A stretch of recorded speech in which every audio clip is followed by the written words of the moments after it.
Okay, thank you very much. I've been sort of listening quietly and interestedly about the kind of things that are coming through the discussion. I just want to spend sort of 10 minutes or so just giving the BCU perspective on the project. BCU, just for a little bit of background, I don't necessarily want to dwell too much on this because it's not sort of central to the overall thrust of the project. But a little bit about the history of BCU. I think BCU was one of the first, has had planning education run from Birmingham City University in its former iteration since 1957, I believe. And so it's got a very rich pedigree. So it's one of the first planning courses after the publication of the influential Schuster report of the early 1950s. It's changed quite a lot over time, and it currently sits within the School of Engineering and the Built Environment. So it's really interesting, I think, hearing some of the discussions that have been taking place today about where planning sits in relation to other disciplines like architecture. Currently, planning education at BCU sits with, I suppose, without being pejorative, the more hard-edged built environment subjects. And that said, the planning education at BCU, and it's got institutional support behind this, it does, and BCU is looking to widen its participation, and its starting point is quite positive in a way, because for our faculty, the Faculty of Engineering in the Built Environment, about 65% of students come from black and minority ethnic backgrounds, and that widening participation and diversity is sort of central to the ethos of the faculty and also the school, and it's a good starting point for planning education in that sense. And also we've got very good links with the Birmingham City Council. Birmingham City Council are running this scholarship scheme, which essentially is giving a ladder of opportunity for students from priority areas or deprived areas within the city, for those students who are interested in coming onto a course in the built environment, and they'll get money off their student fee, their course fees, if they're looking to come on. So that's a good starting point. I just want to say a few words on the current situation. I don't want to labour this point because you know better than me, and to some degree the nature of the external changes that have influenced higher education from a UK perspective. The impact of fees increase in the recent past has certainly had an impact on our student numbers coming onto the courses. I mean, I don't need to labour that point particularly. But there's also been some internal changes to where planning education sits at BCU. And there's been a concern, I think, and this is probably replicated in other planning schools, about the decrease in student numbers coming onto planning education.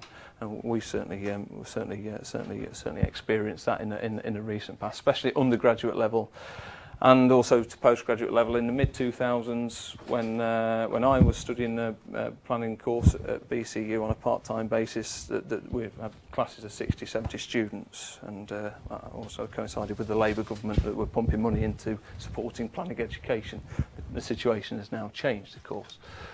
Nevertheless, it's really timely for us because we've just gone through a big revalidation of our planning curricula and our courses across the faculty. So it's really interesting to see how planning has been repositioned within those internal changes. And the faculty is strongly committed to ensuring that planning education is run in the school, and it's written into the faculty plan. So it's a strong commitment there. We have two programs. We have undergraduate, a 4-year integrated M-Plan course in property development and planning, and at postgraduate level we have a 1-year full-time masters in planning the built environment, both accredited by the RTPI.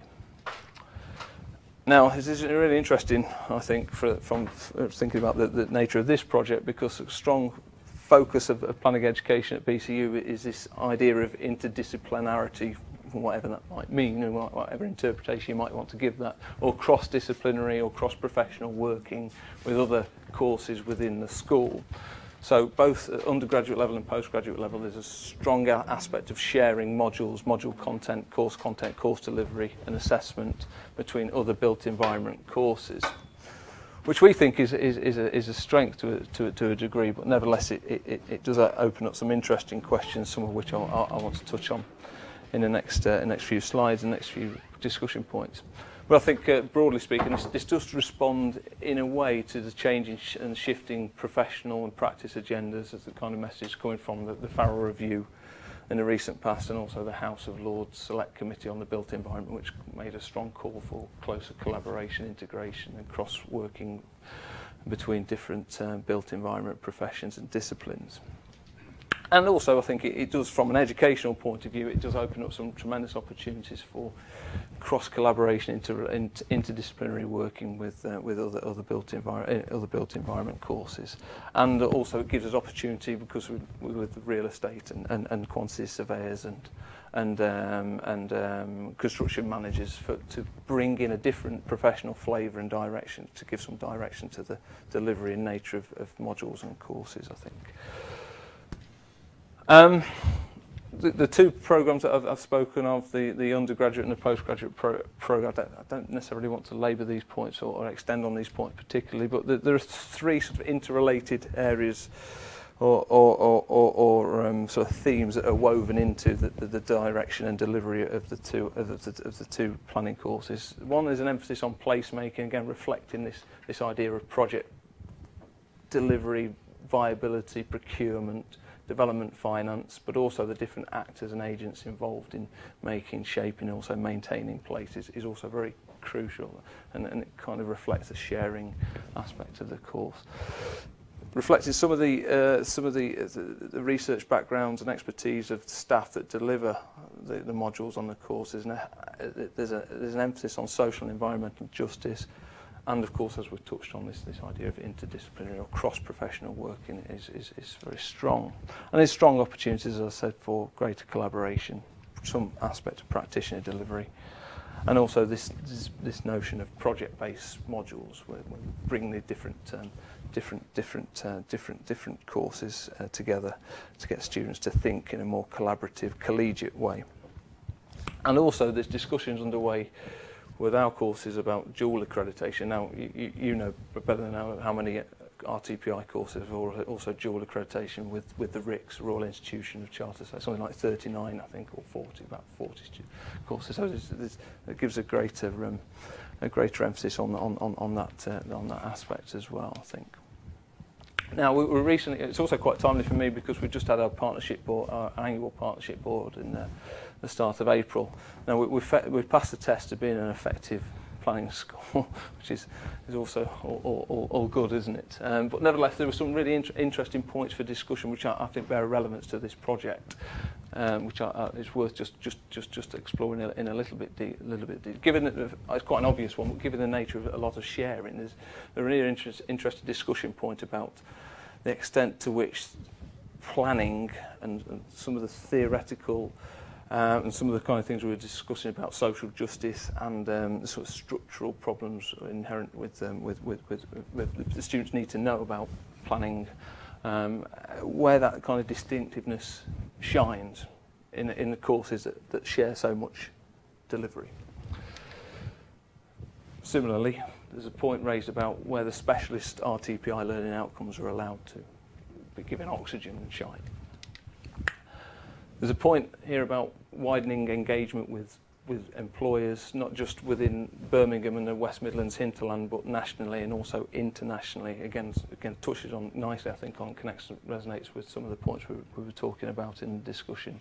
First off, about how the brand of planning might be communicated and sold to other people, and a slightly wider field, and how employers could give some shape. And again, related to that, this notion of marketing planning education to slightly different audiences than the kind of traditional ones that we see, to broaden the base. And lastly, there was a point raised from the panel at the partnership board about this idea of internationalisation and diversity and ways in which we can increase those routes into planning education. Now, given the project's international scope, it's probably worth just saying a few words about the international dimension at BCU. There is a strong emphasis on growing the internationalisation programme and emphasis at a university level. The university's strategic plan for 2020 talks about the desire to grow the student body particularly attracting the full-time on-campus international students. So it's there in the university plan, so there we go. At a more localised level, at faculty and school level, we do have good and strong existing links with through the Erasmus programme, particularly with institutions in Germany. So on occasion, students come from Northern Europe, particularly Germany, through the Erasmus programme to study planning at BCU. And more particularly, perhaps, we have and had in the recent past a number of students come through exchange visits from Canada at Ryerson University. So there are opportunities for cross-cultural, transnational education through the Erasmus programme, and our links are sort of semi-formal, formal links with other institutions. And we do, of course, have overseas scholars periodically coming on over to deliver aspects of modules, if not in the entirety, but aspects of modules and teaching sessions within the module, given international flavour and dimension. So in the recent past, we've had scholars from China, for instance, to give a more of an international flavour to the courses. What we have, where I spoke with Mike before we were preparing these presentations, what BCU has done in the last 5 years is develop this transnational education. I think, again, it's not unique. Clearly, other universities do it, but it's essentially, it means that UK degrees that are designed, developed and accredited in the UK can be taken by students overseas, and the students overseas are awarded a UK accredited course. So it gives another, rather than students coming from their host country to study here, they get their degree by studying in their own country. So we have strong links with providers in Sri Lanka and Malaysia, Hong Kong, for instance. So we've got franchise and partnership agreements. But that, again, other institutions do that. But it does really connect, I think, with what we were saying about the flow of education and ideas and how those educational flows operate. And crucially, I guess, for planning, there are initial discussions taking place at institutional level about extending the TNE, the transnational opportunities, for our planning courses. So currently planning is not delivered in Hong Kong on this kind of basis, but discussions institutionally are taking place about how that might happen. So that's really interesting for this project, perhaps, as a sort of a way into thinking about how planning, the kind of universal language might operate and flow. Yeah. I spoke to we do have a number of students coming on to the postgraduate courses, especially international students coming from their host country to study at BCU. As we do take on healthy numbers, I suppose, particularly in the MSc construction, the environmental sustainability, and also the MA in spatial planning, which is now rebranded as being a planning for built environment. And I spoke to the programme leaders for those courses, just to trying to get an understanding of what motivates students to make the journey effectively. And they're kind of obvious to a degree in some of these points we've discussed. One is the reputation. I have to be a little bit careful here about what I say. Not necessarily the reputation of BCU, but I'm not knocking what we do at all. I think what we do is good for what it sets out to do. But I think, as I touched on before, the reputation of gaining a UK degree that's awarded by like the RICS, for instance. So the reputation is interesting. It carries weight. Clearly, there's an opportunity to develop and apply knowledge and skills. But also, I think this sense of wanting to learn how planning operates in a different country, in a different context, in a different set of institutional circumstances, how it plays and unravels at different spatial scales, and then take that knowledge back and apply it is one of the motivating factors behind some of the students that we see coming onto these courses that have shared delivery with planning content. So that came through. There's something that we've sort of discussed. I think given the nature of and the diversity of Birmingham as a multicultural, quite diverse city, and given that BCU is sort of reflective of that, I think there's a belief that the students coming over to study on a BCU course want to make a positive contribution to the vitality and vibrancy of the cosmopolitan city. as Cliff was mentioning, the 1 year full-time degree carries weight as well. So they feel as though that it's less expensive, of course, it's intensive, and they're in, they're out, and they're into market, and gives them opportunity to find employment opportunities, and also they're attracted by some of the placement options that we give it. These are obvious points, but it's worth just reiterating, and it is supported by the fact that I've spoken to the people that are closely liaised with our international students. In terms of geographical base, we tend to take students from Southeast Asia, some from Africa, Southern Africa, Botswana, South Africa, and also Nigeria. So it gives you an indication of the geographical spread. But nevertheless, there's some issues. It's not all plain sailing. Clearly, there's some issues. There are ongoing, at kind of institutional or a government level, there are ongoing concerns, I think, about securing work permits and the kind of uneasy political situation surrounding the movement and transnational movement of international EU, non-EU students. So that's has an impact, I think, on the students wishing to make the journey to come onto one of our courses. This is a little bit of a subsidiary point in a way, but there are interesting arrangements surrounding the T&E delivery. So the courses that are set up here and then delivered elsewhere, there are interesting discussions and ongoing conversations about how to oversee that process and quality control. So we set it up, but to the extent to which those kind of messages are followed through in another country, in another institution with a whole set of social, cultural factors is kind of interesting. That is developing, and as the partnerships begin to develop, I think, shall we say. But it nevertheless raises some interesting points about the flow of ideas and how they're delivered and consistency and all that other kind of things that we've sort of discussed. One of the things we have mentioned today from our international students, I don't think I'm being out of order by saying that I think the international students that come onto our courses struggle with communicating verbally and in written form, probably more specifically. So there's an interesting parallel there between our students and the kind of things that were emerging from the practitioner discussion that we had in South Africa about how students come onto the courses and can communicate and convey their ideas in a convincing way.